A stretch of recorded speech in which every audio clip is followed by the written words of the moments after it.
back in the good old days when we were in the Bay Area. So how did you get started with homeschooling? Were you homeschooling your kids? And maybe tell us a little bit how your course has evolved over the years because it has evolved so much.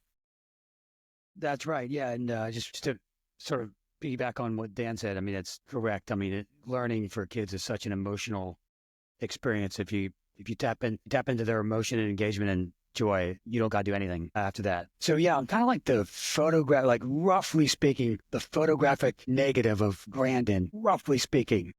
So I was in science. I was like an insider. Like in high school, I loved physics, uh, uh, but was not really good at it. Uh, and so like I got like an A in calculus in my senior year in high school. That's pretty good. A in calculus. But if you asked me anything about what calculus was, I would have no idea. Even after college, I was an engineering major. Somebody said, "What's calculus?" or "What's you know describe the meaning of quantum physics or Newton's laws or anything in electromagnetism." I didn't know.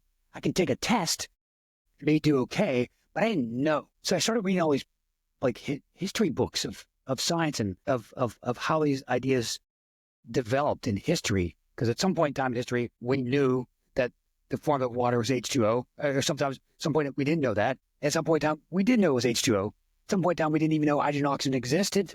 At some point in time, we did know that hydrogen and oxygen existed. So when I dove into, I almost became like a scholar of science history. When I dove into that, the evolution of how humans learned this stuff just really sank in. And even like in the basic ideas of calculus just made so much more sense. So I'm like in my mid 20s by the time I actually figured out what I was doing okay on back in high school. So actually in my PhD program, I started volunteering with some in Oakland schools